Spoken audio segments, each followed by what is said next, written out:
할렐루야. 오늘 성경 말씀 요한복음 15장 말씀 보겠습니다. 요한복음 15장 말씀 보겠습니다. 나는 참 포도나무요 내 아버지는 농부라.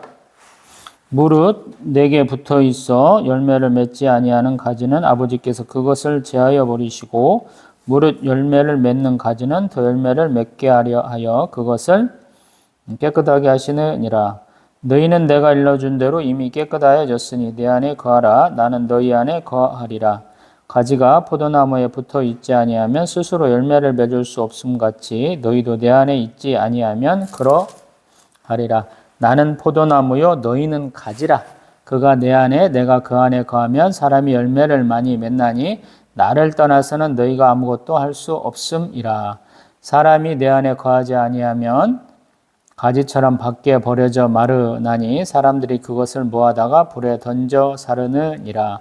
너희가 내 안에 거하고 내 말이 너희 안에 거하면 무엇이든지 원하는 대로 구하라. 그리하면 이루리라. 너희가 열매를 많이 맺으면 내 아버지께서 영광을 받으실 것이요 너희는 내 제자가 되리라. 아버지께서 나를 사랑하신 것 같이 나도 너희를 사랑하였으니 나의 사랑 안에 거하라. 내가 아버지의 계명을 지켜 그의 사랑 안에 거하는 것 같이 너희도 내 계명을 지키면 내 사랑 안에 거하리라. 내가 이것을 너희에게 이르면 내 기쁨이 너희 안에 있어 너희 기쁨을 충만하게 하려 함이라. 내 계명은 곧 내가 너희를 사랑한 것 같이 너희도 서로 사랑하라 하는 이것이니라. 사람이 친구를 위하여 자기 목숨을 버리면 이보다 더 큰 사랑이 없나니 너희는 내가 명하는 대로 행하면 곧 나의 친구라. 이제부터는 너희를 종이라 하지 아니하리니 종은 주인이 하는 것을 알지 못함이라. 너희를 친구라 하였노니 내가 내 아버지께 들은 것을 다 너희에게 알게 하였음이라. 너희가 나를 택한 것이 아니요 내가 너희를 택하여 세웠나니 이는 너희로 가서 열매를 맺게 하고 또 너희 열매가 항상 있게 하여 내 이름으로 아버지께 무엇을 구하든지 다 받게 하려 함이라. 내가 이것을 너희에게 명함은 너희로 서로 사랑하게 하려 함이라. 세상이 너희를 미워하면 너희보다 먼저 나를 미워한 줄을 알라. 너희가 세상에 속하였으면 세상이 자기의 것을 사랑할 것이나 너희는 세상에 속한 자가 아니요 도리어 내가 너희를 세상에서 택하였기 때문에 세상이 너희를 미워하느니라.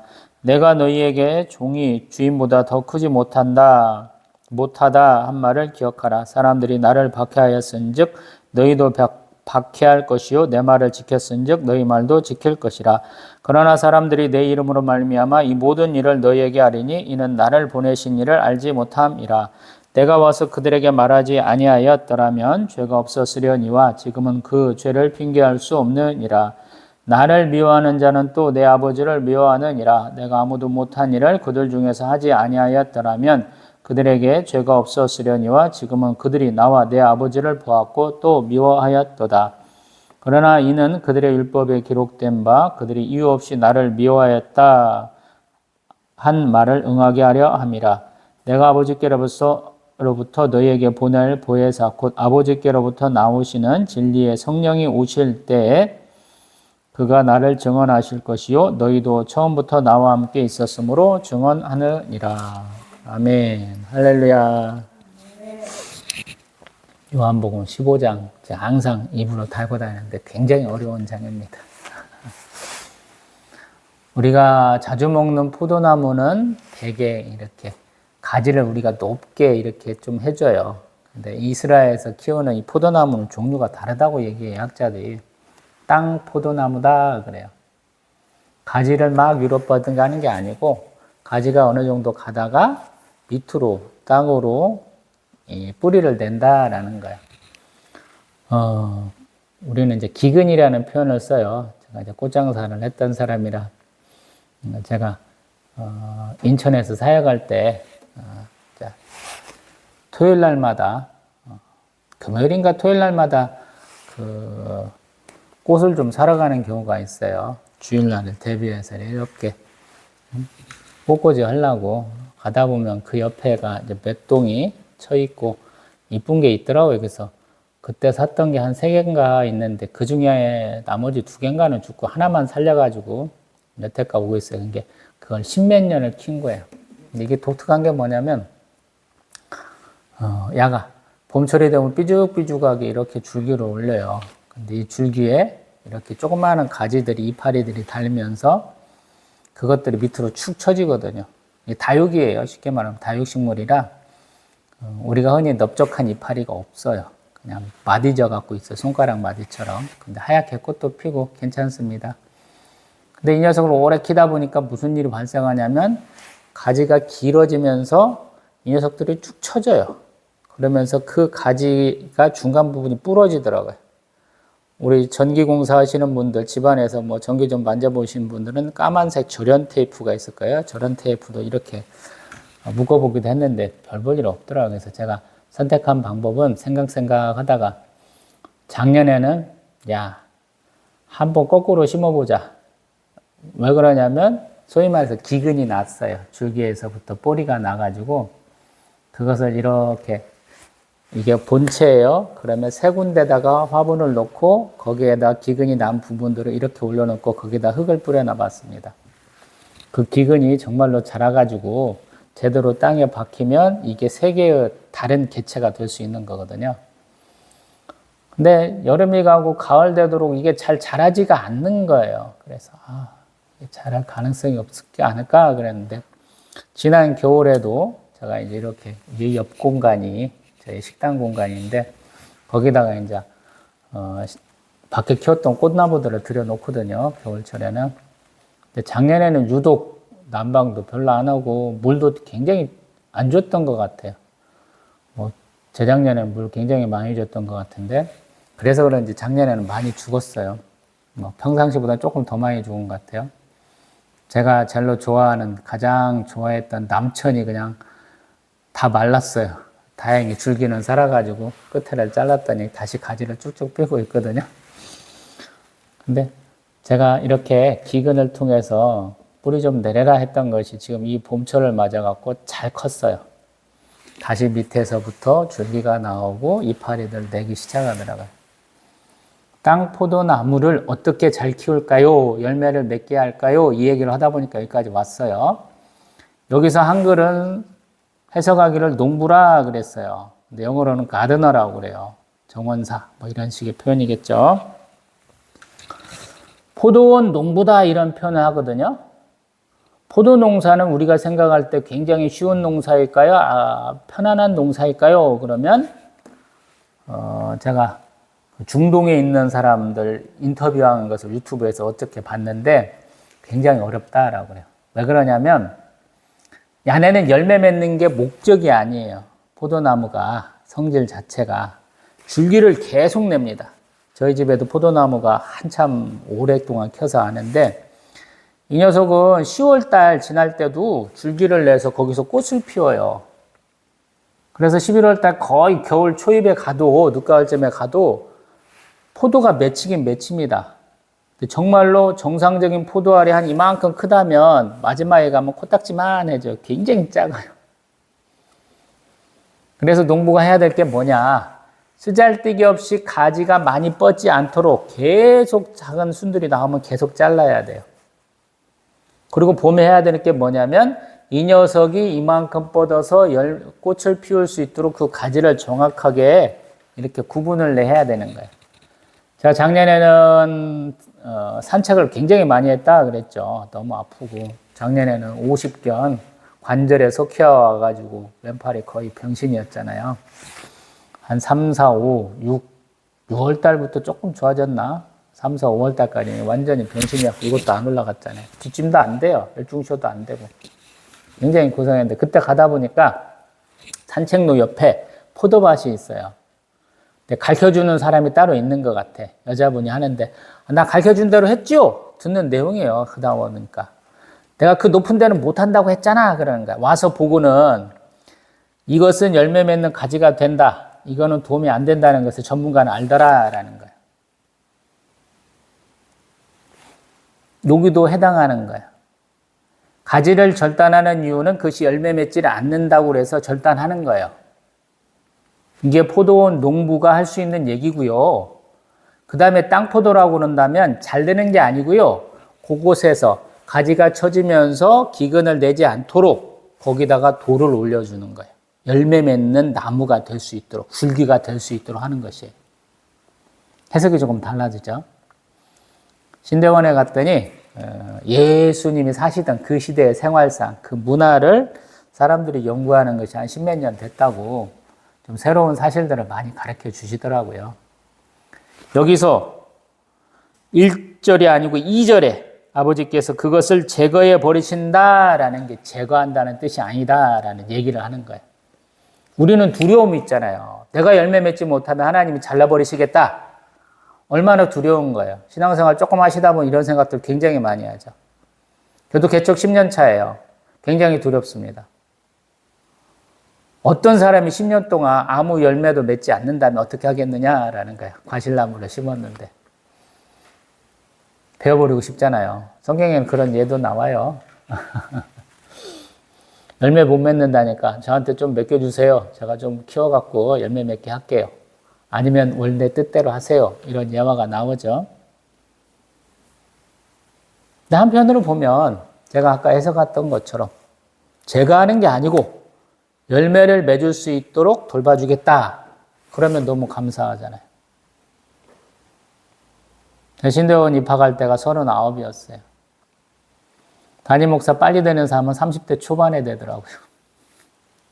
한국 사람들이 젊은 사람을 많이 이뻐해. 능력 있고 순종한다고 참 좋아해. 장로들이 개척의 뜻을 품고 목사들을 이렇게 섭외할 때 가장 나이 어린 부목사들을 택하더라라는 거예요. 왜? 지가 하는 대로 따라할 것 같아서 그렇게 좋아하더라고요. 저는 그런 기회가 없잖아요. 처음부터 알고 갔던 거라. 그리고 제가 원하는 교단이 아니고 제가 충분히 어떤 혜택을 받을 수 있는 교단이 아니고 그냥 하나님이 여기에 인연이 있으니까 한 교단으로 온 거잖아요. 제가 통합교단 되게 많이 유혹하는데 통합교단으로 갔으면 제가 여기보다 훨씬 더 혜택을 많이 누립니다. 아는 사람이 더 많아. 합동교단에 아는 목사보다 통합교단에 아는 목사가 더 많아요, 여러분. 인맥이 더 많을 수 있어요. 학연이 더 많을 수 있어요. 근데 여기 왔습니다. 그러면서 제가 통합교단 욕해요. 이게 이상하죠? 그것과는 상관없이 예수님은 어떤 분이시냐면 참 포도나무다 그래요. 그러면 참 포도나무는 뭐냐는 거예요. 도대체 참이라는 단어가 들어간 것은 뭘 뜻하는 거냐는 거예요.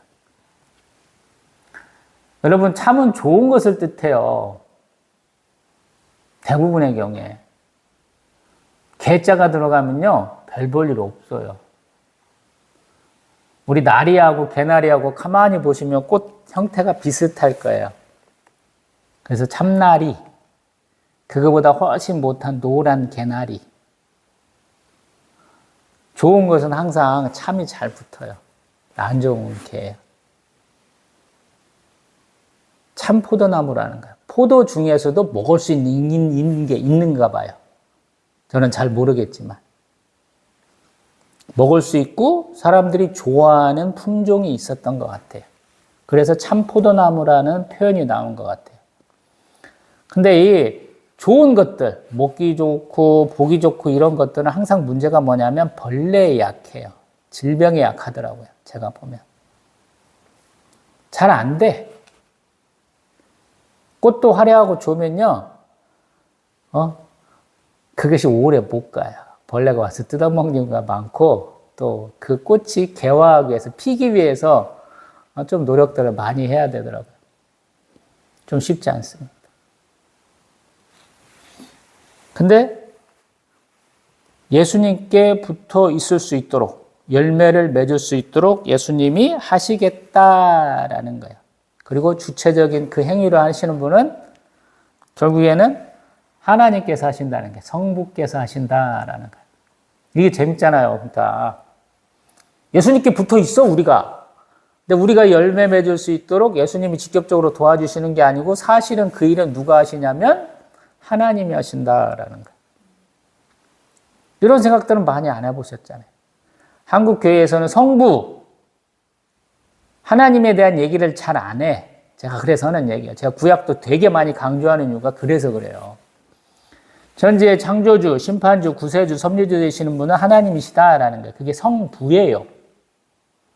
근데 성부 얘기를 잘 못해. 왜? 잘 모르니까. 성자와 성령이 계속 중요하다고 얘기를 해. 왜 그분들이 성자와 성령에 대한 얘기를 자주 하는지를 제대로 얘기를 못했어. 왜? 처음에 우리 복음을 받아들이는 사람들이 굉장히 신분이 비천한 사람들이에요. 삶의 소망이 없었던 사람들이라는 생각이 들어요. 제가 항상 히브리서 얘기를 하면서 우리는 하나님 앞에 벌거벗은 것처럼 드러난다. 솔직해야 된다. 정직을 넘어서 솔직해야 된다. 이 얘기를 되게 많이 하잖아요. 근데 그 얘기를 솔직하게 못한 것 같아요. 그 사람들이. 내가 종이었으면 못 돼요. 노비였던 사람들도 목사님 되셨잖아요. 김제에 가면 기억자 교회라고 있어요. 유명해요. 금산사 앞에 있어요. 금구 금산사 앞에. 목사님이 딱 강대상이 있으면 한쪽은 남자가 앉는 석이고 기역자로 꺾여갖고 여자가 앉아요. 남녀 7세 부동석이라 그래요. 그 목사님이 노비였어요. 처음에 개척하신 분이. 그 뭐가 그렇게 부끄러운 거예요. 제가 여러분 앞에서 맨날 욕도 많이 하고 저의 실수 얘기, 잘못한 거 굉장히 많이 얘기하죠. 그럼에도 불구하고 마지노선을 정해놓고 이거는 하면 안 돼. 내가 인간 이하인 게 드러나는 것들은 있어. 그거는 하나님밖에는 제가 회개하고 자복하지 않고 성도들 앞에서 안 합니다. 이 동영상에도 고백하지 않잖아요. 목사님들이 제가 맨날 저에 관계된 얘기를 하면 야, 그 얘기 하지 마. 너에게 독이 돼. 나중에 너를 공격하는 도구가 되니까 하지 마. 이렇게 말씀하시거든. 담임 목사님들이. 듣다가 너한테 좋은 게 없어. 이 말씀 하시거든요. 한국 교회는 그 지랄을 많이 해요. 이게 회개 자복인데 회개 자복의 수준이 굉장히 자기 기만적이다라는 얘기 어떤 면에서 보면. 그래서 제가 항상 솔직하라고 그래요. 그래서 혼자 예배 드려라 하는 것도 어떤 면에서 제가 말씀 많이 드리는 거예요. 개인의 시간을 갖고 하나님 앞에 가서 성경 보고 묵상하고 기도하라는 이야기를 그렇게 많이 하는 거예요. 그래서 많은 사람들 하는 거 보세요. 어떤 수위 조절의 느낌들이 많이 나지 않아요? 간증 듣다 보면 굉장히 조작된 듯한 느낌을 받아요. 저는 화장, 분장, 변장 제가 한두 번 얘기한 게 아니잖아요. 변장까지 하시는 분들이 많아요. 회개 자복하는데, 간증하는데. 변장의 냄새가 나. 중국에서 하는 변검. 고개를 하나 팍 틀리면 얼굴이 바뀌는, 옷이 싹 바뀌는 그런 느낌을 받는다니까요. 그러지 말라는 거예요, 저는. 왜? 우리를 열매 맺게 하시는 분은 누구냐면 우리 죄를 사하시는 예수 그리스도가 아니고 그보다 더 높으신 성부기 때문이다라는. 제 말하는 취지가 좀 받아들여지시나요? 요한복음 보면서 굉장히 충격 먹은 사람이라 이 얘기를 하는 거예요. 두 번째 제가 충격 먹은 얘기를 해볼게요. 쭉 건너뛰어서. 자, 우리 13절에 보면 이 말씀을 하셔요. 사람이 친구를 위하여 자기 목숨을 버리면 이보다 더 큰 사랑이 없다. 아멘. 이런 친구 가지기가 쉽지 않죠. 저는 없어요, 이런 친구. 보니까 제가 인생을 참 잘 못 살았더라고요. 진정한 친구 하나가 없어요. 근데 그 수많은 위기를 거치고 와서 딱 보니까 14절 말씀을 통해서 제가 유일하게 친구를 하나 얻었어요. 뭐라고 하시냐면 너희는 내가 명하는 대로 행하면 곧 나의 친구라. 아멘. 죄 많은 죄인인데 예수님이 저의 친구가 되신다 이 말씀 듣고 눈이 팍 눈물이 픽 나더라고요. 굉장히 어렵고 힘들 때 예수님이 주신 말씀이에요, 이게. 예수님 뜻대로 행하면 너는 내 친구야 그러더라고요. 인생 한 40년 가까이 살아왔는데 친구 하나라고 부를 수 있는 사람이 없더라고요. 어렵고 힘들게 이 목표의 길에 들어섰는데 속 터놓고 모든 얘기를 할 수 있는 분이 없더라고요. 예수님이 그 말씀 해주시더라고요. 그래서 제 입에서 항상 제가 개척하고 있는 청야교회 머리는 예수 그리스도 되신다라는 얘기를 하고 또 제가 이 개척하면서 가장 큰 은혜 받은 게 예수라는 분이 누군 줄 알았다라는 것이고 또 제 일생의 유일한 친구 예수를 얻었다라는 거예요. 그래서 제가 조금 이렇게 겁이 없죠. 세상에서 가장 강력한 친구를 갖고 있어요. 저는 예수가 내 친구라고 믿어요. 말씀하셨잖아요. 예수님이 하신 대로 행하면 돼요. 근데 가끔은 예수님이 행하라고 한데도 못해서 쩔리고 있죠. 눈치를 이렇게 봐야지. 개척했으면 예배도 잘 드리고 기도도 열심히 하고 전도도 잘해야 되는데 많은 것들이 점점 못하게 되죠. 막 무릎 꿇고 기도하던 것이 이제 무릎이 아작나면서 무릎 꿇고 기도하지 못하고 있던 옷들 싹 무릎팍 나와가지고 그 옷들 해결하는데 한 8년, 9년 됐는가 봐요. 돈도 없어서 못 사 입던 거 둘째 누님이 많이 빌려주셔가지고 호세 한번 누렸고 그 돈을 한 2년쯤 후에 겨우 갚았네요. 그것도 아버지 어머님 주신 유산 팔아가지고. 더 중요한 말은 15절이에요. 이제부터는 너희를 종이라 하지 아니하리니 종은 주인이 하는 것을 알지 못함이라 너희를 친구라 하였노니 내가 내 아버지께 들은 것을 다 너희에게 알게 하였음이라. 아멘. 하나님이 하시는 일을 알게 해준다는 거예요. 이게 가장 큰 은혜라는 생각이 들어요. 미래를 알게 해준다는 이 말씀이에요, 여러분. 하나님이 하시는 일, 앞으로 일어날 일을 알려줄게 라는 거예요. 아무도 이런 축복 저는 받았다라고 말 못할 것 같다라는 거예요. 우리 제사장, 선지자들, 왕들은 기름 부음 받은 자들이죠. 어쩌다 한 번씩 환상을 통해서 또 이렇게 하나님의 사자를 통해서 이렇게 말씀을 받긴 하잖아요. 예수님은 직접적으로 말씀하셔요. 예수님이 말씀하신 대로 행하면 내 친구고 그 친구를 위해서 내가 하나님이 말씀하신 거 알게 해줄게 라는 거예요. 제가 여기서 조금 더 나가가지고 방언하지 말고 예언하세요 그러잖아요. 예언하기 위해서 어떻게 해야 돼요? 이렇게 해야 된다는 거예요. 예수님이 말씀하신 대로 행해야 됩니다 라는 거예요.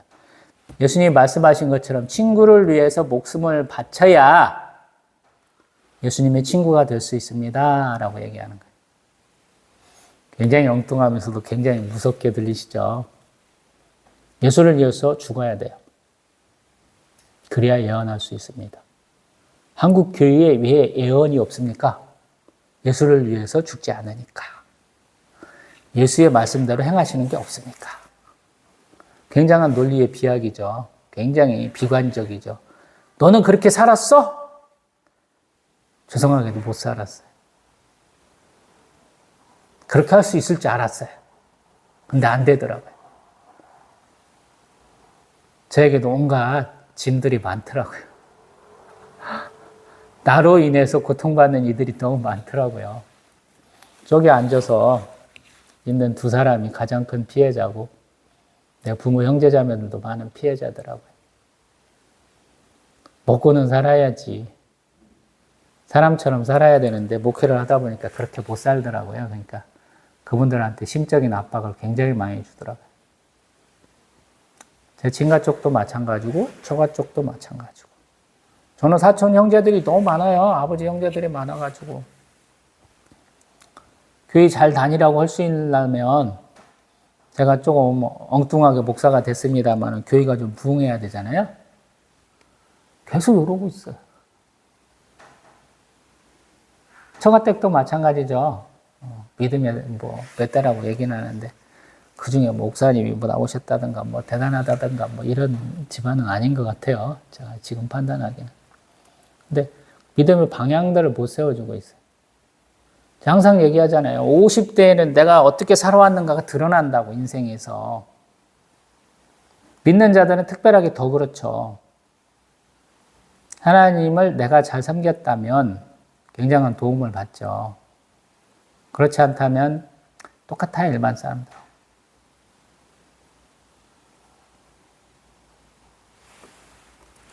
그래서 그런 것 같아요. 또 이제 예수님이 덧붙여 하시는 16절 말씀을 보면 너희가 나를 택한 것이 아니요 내가 너희를 택하여 세웠나니 이는 너희로 가서 열매를 맺게 하고 또 너희 열매가 항상 있게 하여 내 이름으로 아버지께 무엇을 구하든지 다 받게 하려 한다. 아멘. 누가 택했다고요? 예수님이 택했어.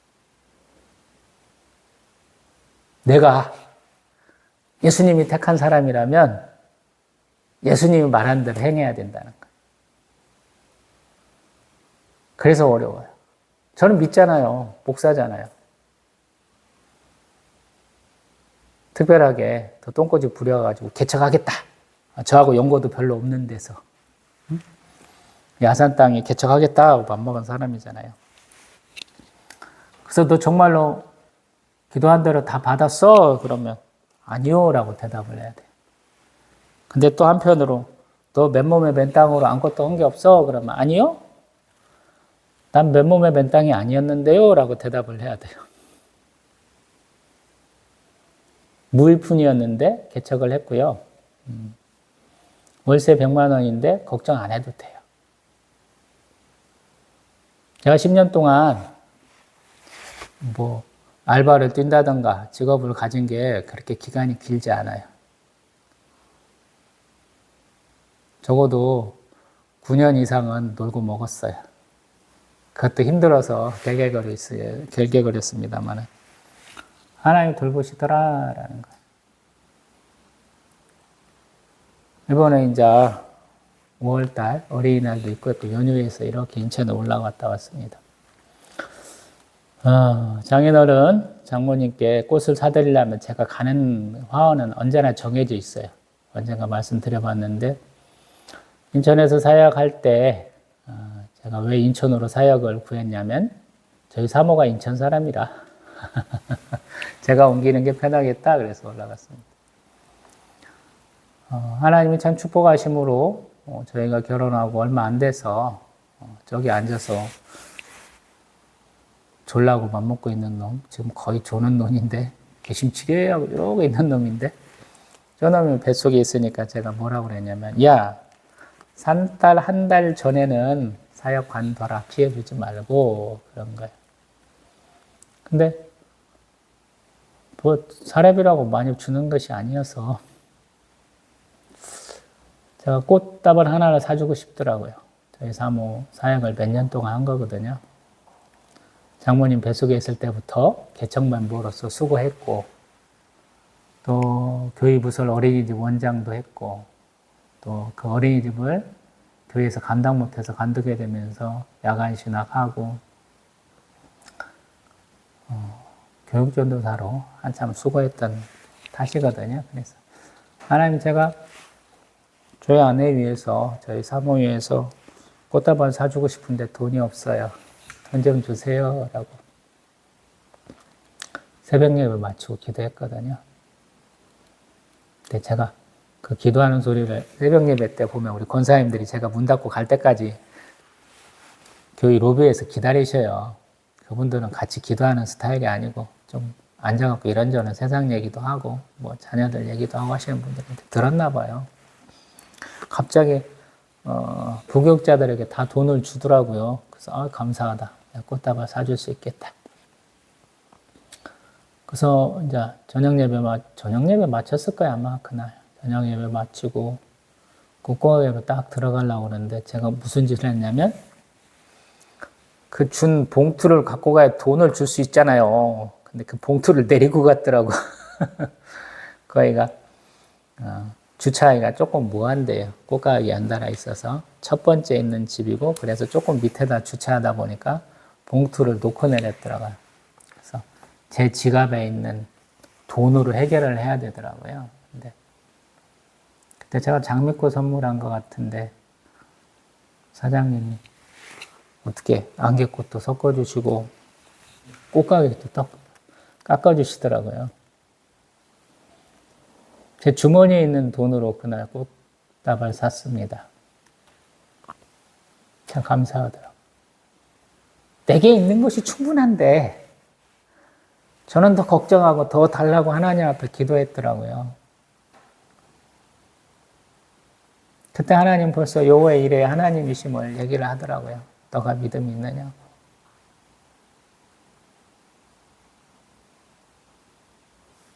그 다음부터 이제 제가 혹시라도 꽃 선물할 수 있으면 그 집에 가서 꽃을 사게 됐죠. 뭐 매년 간 것은 아니니까. 이번에 갔더니 우리 저희 사모가 욕심을 내더라고요. 이것저것 사고 싶다고. 그래 사봐라 그랬더니 몇 가지 샀는데 엄청 깎아주시더라고요.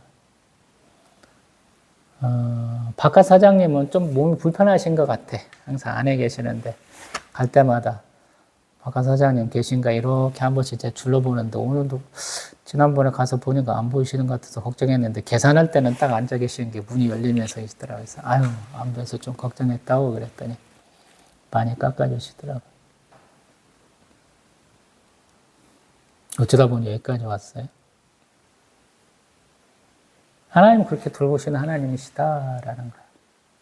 내 기도의 응답은 누가? 예수가 아니고 하나님. 왜? 예수님이 통로가 되는 거예요. 우리가 예수의 명령대로 행하면, 예수의 이름으로 구하면 그 기도의 응답은 하나님께로부터 오는 거예요. 왜? 하나님이 열매 맺게 하시는 하나님이니까.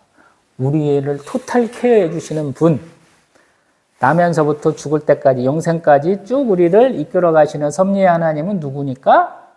성부시니까. 제가 그래서 구약 얘기 더럽게 많이 하는 이유가 성부가 누군 줄 알아야 된다고 제가 그렇게 얘기를 하는 거예요. 우리 대한민국에서 아버지상을 제대로 구현하신 분이 별로 없어서 느낀 부정을 느껴보신 분이 없다라는 생각을 제가 굉장히 많이 하고 그 얘기도 가끔씩 하는 이유가 그렇거든요.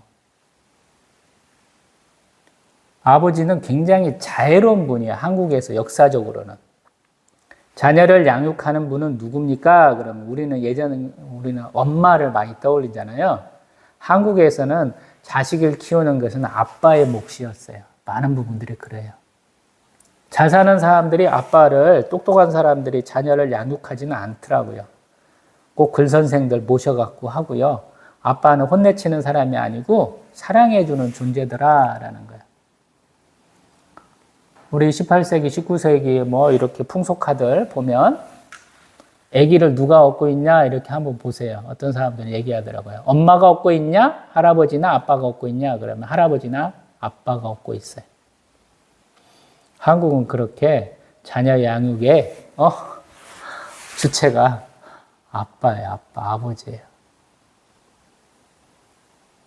근데 그것이 산업화가 되면서 우리가 어려워지면서 아빠의 역할이 많이 줄어버렸죠. 하루 종일 일해도, 뼈 빠지게 일해도 자녀 양육할 수 있는 어떤 경제적인 이득을, 경제적 소득을 취하지 못하니까 부부까지도 다 일하게 된 것이죠. 그게 세계적인 추세예요. 자본주의의 폐해이기도 하고, 한국식 이상한 그 천민 자본주의의 폐해 중에 하나가 자녀 양육에 대한 아버지 역할 축소라고도 볼 수 있거든요. 어떤 면에서 보면. 근데 우리가 알고 있는 이 당시는 다른 거예요. 엄마 밑에서 자라다가 12, 13세 되면 아버지의 직업교육과 함께 아버지를 따라서 양육받는 시대에 있는 이 얘기다라는 거예요.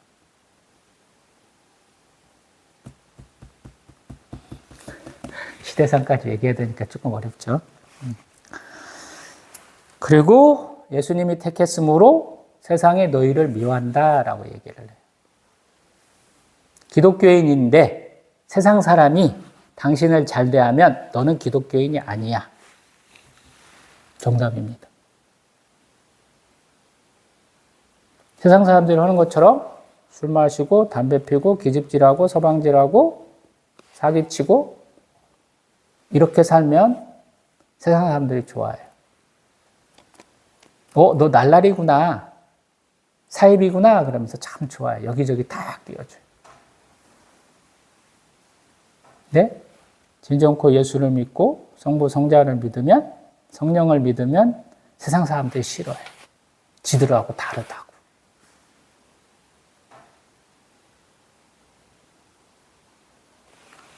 근데 저는 괜찮아요. 난 니들하고 친구 되고 싶지 않아. 내가 니들보다 더 많은 곳에서 살아봤고, 더 많은 사람을 만나봤고, 응? 더 많은 경험을 해봤어. 제가 그러거든요. 그리고 너희는 급이 아니야. 제가 수평 관계를 포기했기 때문에 이런 얘기를 당당하게 하잖아요. 누가 그런 얘기를 해요. 우리가 외로워서 사람으로부터 벗어나지 않으려고 그래. 특별하게 한국 사람들이. 밥도 왜 혼자 먹느냐 그래요. 근데 진정고 외로울 때는 뭐냐면 사람들 틈에 있는데, 사람들과 함께 있는데 내가 외롭다고 느낄 때가 진정으로 외롭다 그래요. 그래서 제가 하는 건 말씀이에요. 수평관계에 너무 집착하지 말라는 거예요. 이 수평관계에는 성도의 교제조차도 포함이 돼요. 교회 다니니까 성도들끼리 잘해야지. 교회 다닌다고 뭔가 세상에서는 청탁에 해당하는 일들 부탁하는 게 있어요. 거절해야죠. 쥐가 뭔데 그런 걸 봐줘요. 법으로 저촉되는 일인데. 근데 그걸 너무 자연스럽게 그게 이명박이 한 일이에요. 세상에서 곽선임 목사가 한 일이에요. 얼마나 설교를 개떡같이 했간디. 얼마나 성도를 위해서 기도를 안 했간디. 그런 대한민국 최고 도둑놈 대통령이 그 교회에서 나오냐고 제가 싫어하잖아요. 맞죠? 논리가 틀리지 않잖아요. 그래서 어려운 거예요. 성경은 어떤 면에서 굉장히 공허해요. 왜냐하면 세상에 없는 얘기를 해요. 세상에서 100명 있으면 한 명이 헐까 말까한 얘기를 해요. 이게 굉장히 딴 나라, 먼 나라야 얘기를 하는 것 같아요. 그래서 어렵더라는 거예요. 잘 먹고 잘 살려면 제가 불교 가라 이렇게 얘기하잖아요. 더 잘 먹고 잘 살 수 있어? 불교 가. 아니 이슬람교 가. 제가 그러거든요. 천주교도 조금 우리보다는 조금 웃기는 데니까 가려면 거기 가. 제가 그렇게 얘기해요. 대놓고 얘기해요. 우리 절 다니신 분들은 알겠지만 우리 불상들 3개를 기본적으로 하잖아요. 그 불상 하나에 얼마일까요? 억 단위예요. 억 단위. 금박을 입혔기 때문에 쉽지 않아요. 우리는 1억 있으면 개척이 가능합니다. 충분히 버틸 수 있어요.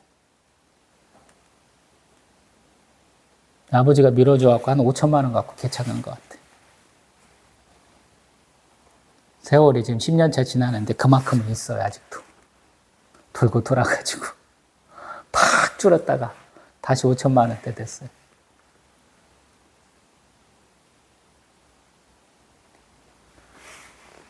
하나님이 원하시는 것은 예수 그리스도에게 딱 붙어가지고 참 포도 열매를 맺는 거예요. 그 참 포도 열매는 제가 맨날 구약에서 얘기하는 에레미야 9장을 통해서 얘기하는 사랑과 정의와 공의예요. 그거 맺는 사람 이렇게 손들어 보세요. 맺은 사람을 본 적이 있으니까 손들어 보세요. 저는 없어요. 제가 선교사님들 굉장히 높게도 평가하고 목사님들 굉장히 높게 평가하기도 하고 주변의 성도님들 굉장히 높게 평가하기도 하지만 궁극적으로 딱 부러지게 냉정하게 판단 안 하면 없습니다. 이 정의라는 부분에서 공의로 넘어가는 게 너무 힘들어서 그래요. 제가 생각할 때는. 그 사람들 제가 맡은 거랑 똑같아요. 저도 쪽에 앉아있는 사모와 아들내미가 걸린다고 그러고 친가와 처가가 걸린다고 그러잖아요. 저희 교회에서 헌신했는데 어떤 분들 몇백만 원 했어요, 1,000만 원 했어요 이렇게 얘기하시거든요. 제가 이 모양 이 꼴이 있잖아요. 어떤 때 화나면 어떻게 하냐면 내가 받은 것을 물질로 다 보상해 보려고 하는 생각이 있거든요. 1,000만 원 싹 돌려줄까? 이런 생각도 합니다. 근데 그분 바로 개판 나버릴 거요. 그분이 생각할 때는 저하고 교회한테 헌금했다고 생각하시는가 본데 저는 그런 걸 절대 용납하지 않거든요. 저는 축복의 통로에 불과해요. 그분의 이름을 하나님께 외쳐서 매번 기억나게 하는 거예요. 성경적으로는 그런 역할밖에 못해요. 왜? 우리의 중보자는 성자와 성령이시기 때문에. 장모님도 맨날 너희 가정 위해서 너희 위해서 기도한다 그러면 제가 항상 저희 위해 기도하지 마시고 교회 위해서 기도해 주세요. 제가 그러거든요. 하나님의 축복이 있어요. 교회의 머리가 되신 예수님의 축복을 받을 수 있는데 사람을 위해서 했다 그러면 축복이 거기서 거기거든요. 반대로 말하면 제가 이렇게 격렬하게 받은 은혜가 있지 이렇게 욕먹을 각오로 하는 이유가 뭐냐면 불행해도 나는 갚을 여력이 있어요, 여러분.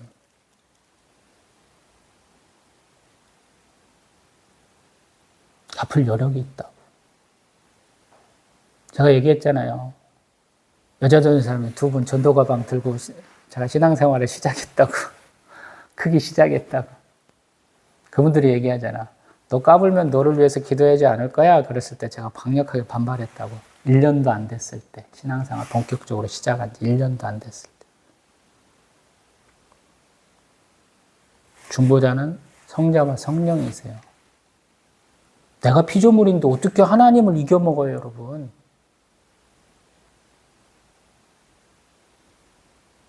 의도가 있는 것이 어떻게 선물이 됩니까? 하나님 주시는 축복, 하나님 주신 선물은 우리가 드린 거, 우리가 한 말이나 행동하고는 관계가 없어요. 어느 정도 연관성이 없다고요. 결국에는 따져보면. 하나님의 무한하신 사랑으로 주신 거예요. 거저 얻어먹는 거예요, 그냥. 거기에 내가 더하거나 뺄 수가 없는 거예요, 그냥. 완전하신 하나님의 사랑, 우리 찬양 많이 하잖아요. 그걸 어떻게 사람이 넣었다 뺐다 하려고 그래요.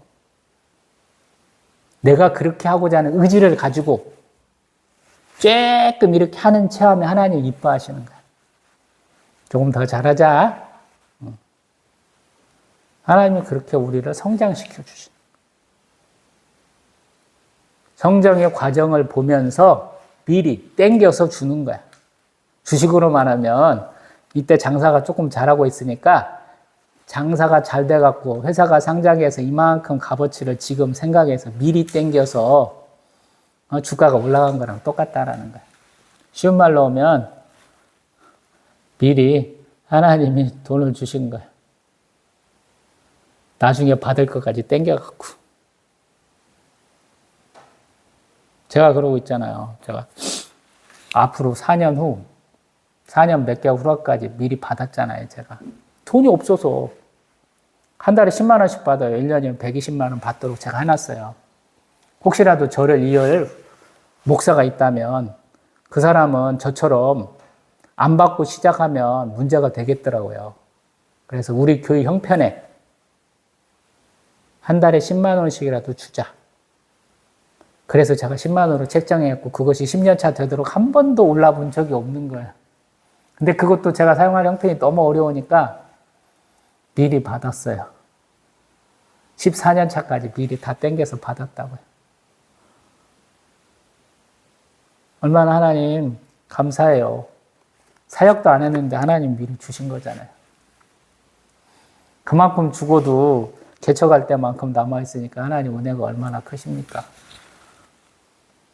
어떤 사람은 그래요. 미리 돈을, 대금을 먼저 받으면 일을 시원찮게 하는 사람들이 대부분이에요. 어떤 사람은 미리 주면 더 열심히 해요. 경제적으로 보면 미리 준 사람한테 열심히 더 해야 되잖아요. 근데 세상 사람들은 안 하는데 기독교인도 그런 사람들이 되게 많아요. 공사도 시작도 안 했어. 근데 공사 대금을 다 줬어. 그럼 공사를 잘해야 될 거 아니야. 한국에서 그렇게 잘하는 건설사, 인테리어 업자 있으면 나와보라고 그래요. 그래서 후분양제 하자고 그러잖아요. 요즘. 몇 년씩 됐잖아요. 몇십 년 전부터 하던 얘기야. 후분양제 합시다. 근데 안 되잖아요. 신앙생활도 그따위로 하는 사람이 많아요. 우리가 현재 누리는 축복, 우리가 누리는 이런 복, 건강, 부, 자녀에 대한 문제, 나에 대한 문제, 나의 사회적 지위 다 하나님 미리 주신 거예요. 선물로. 미리 땡겨서 쓰는 거라고요. 마이너스 통장 같은 거. 근데 많은 분들이 모르더라. 그리고 지가 잘해서 받은 줄 알아. 또 성경을 보면 26절 내용이 중요해요. 제가 발출이라는 얘기를 했어요. 성부, 성자, 성령 유계 질서가 있다는 말씀을 드렸어요. 이 성부적 성령은 각계의 객체예요.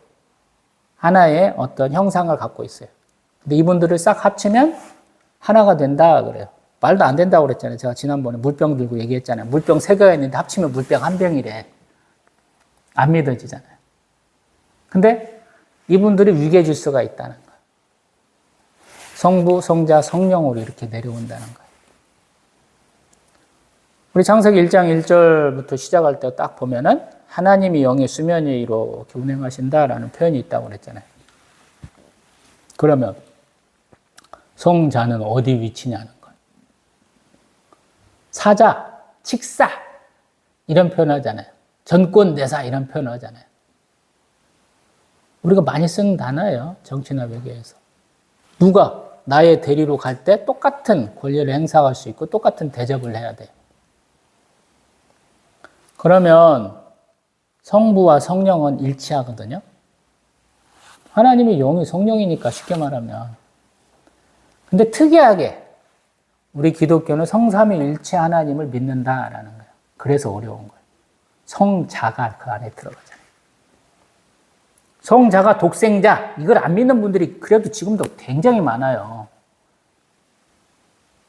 이걸 뛰어넘어서 이해 안 가는 걸 넘어서 내가 부활하신 예수 그리스도야 이런 사람이 대한민국에 몇십 명이라고 그러잖아요. 대표적인 이단들이 이 얘기를 많이 해요. 내가 부활한 예수다 이 얘기를 되게 많이 해요. 지들도 이해도 못 가는데 이해하지 못하는 것을 더 뛰어넘어갖고 그게 나야 이 개지랄을 하는 거예요. 그래서 이단에 빠진 사람은 정말로 쓰잘데기 없는 사람이에요. 이해도 못하는데 그거를 또 이용해 먹기까지 하는데 이용해 먹는 놈의 밑에 가갖고 뭘 해보겠다는 놈이니까 인간 쓰레기라고 제가 그렇게 얘기하잖아요.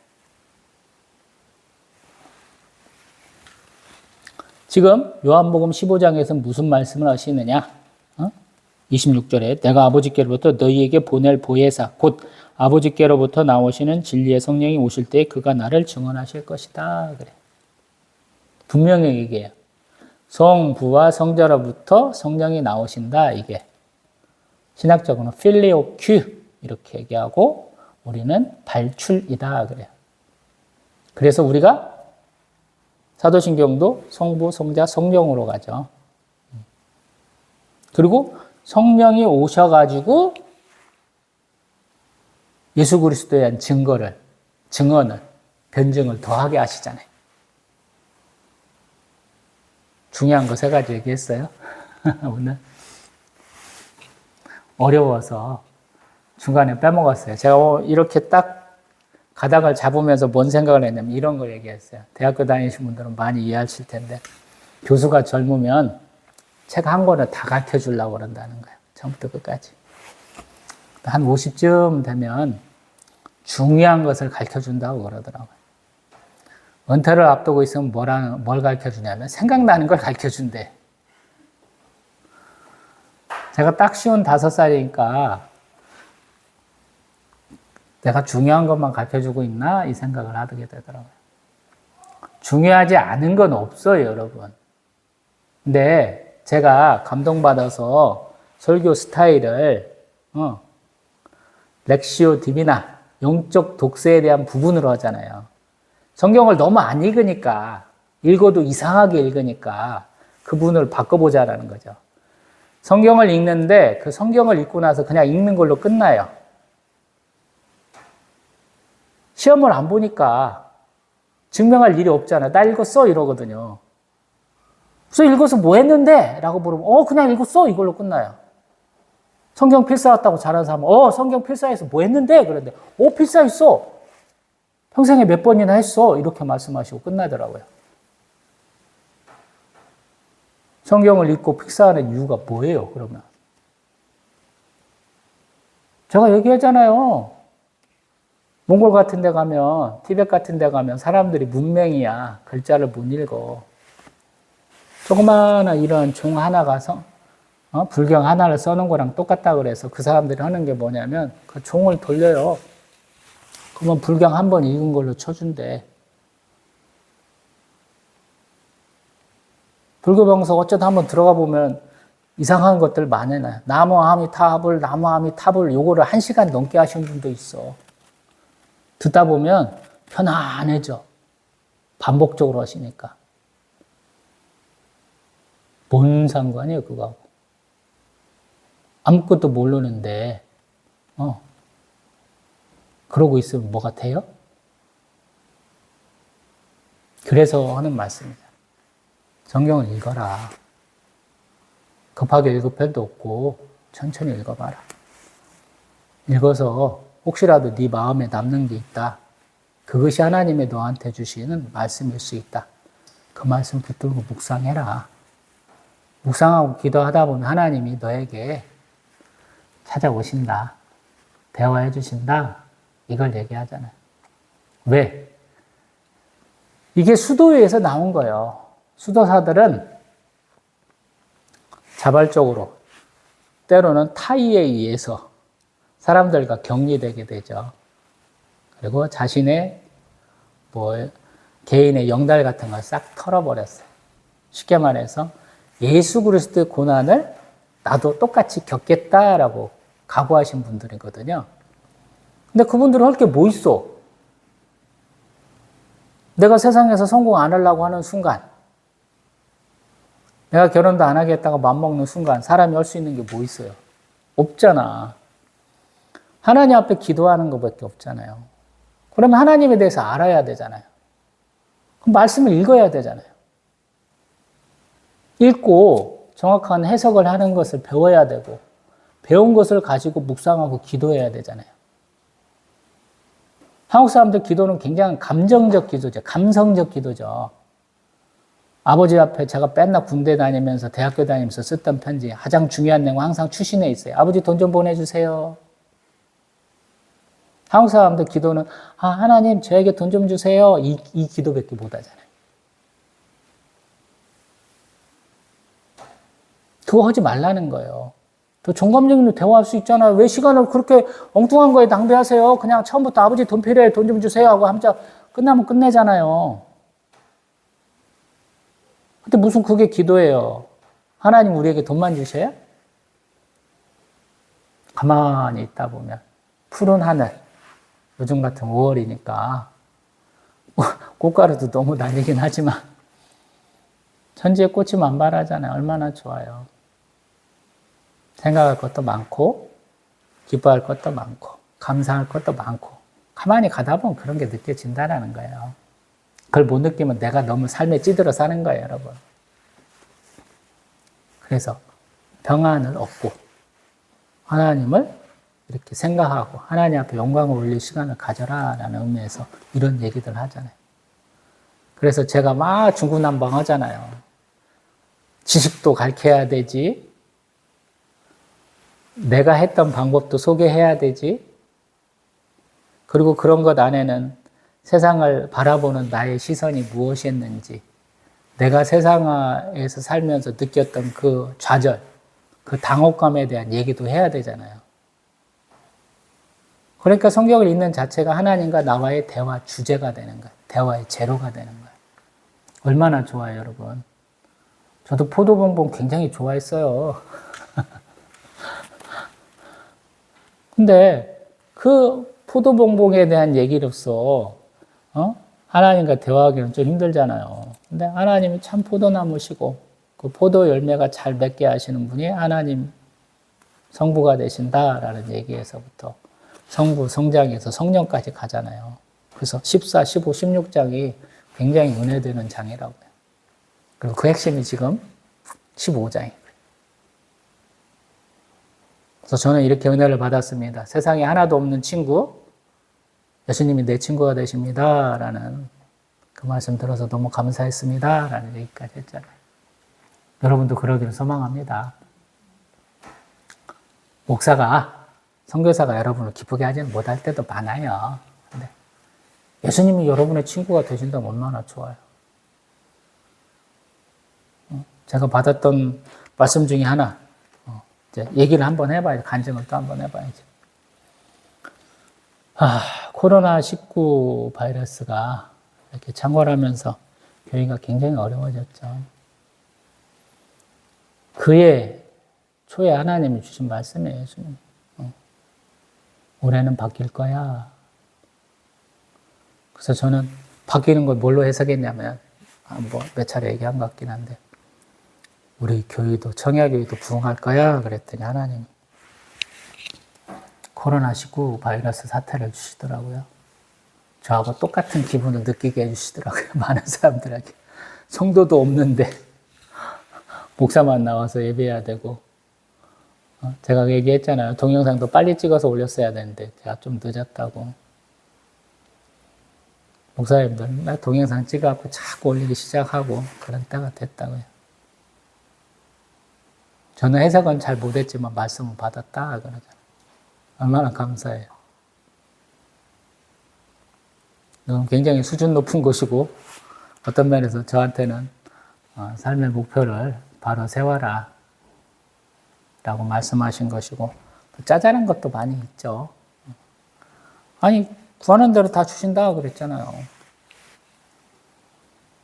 개척 10년 동안 거의 9년을 놀고 먹었는데 잘 먹고 잘 살고 있잖아요.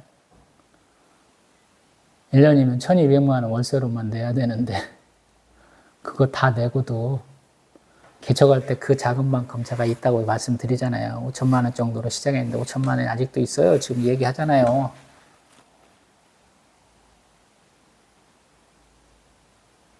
언젠가부터는 제가 기도 안 한다고 그랬죠. 처음 2, 3년 기도하고. 우리 청야교회 머리가 되신 예수님께서 교회 재정은 책임져 주시라고 항상. 근데 이 믿음 없는 자가 항상 통장의 잔고가 줄어들고 제가 가정에 있는 저와 저희 사모의 통장에서 돈이 팍팍 줄어가면 겁상싫어하고 가부를 그냥 교회 통장에서 덜컥덜컥 받는 거죠. 처음에는 그냥 자비랑 선교, 사도 바울처럼 따라해 보려고 하는데 저는 능력이 안 되더라고요.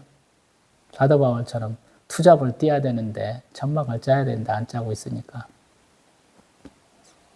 하나님이 용납하시더라고요.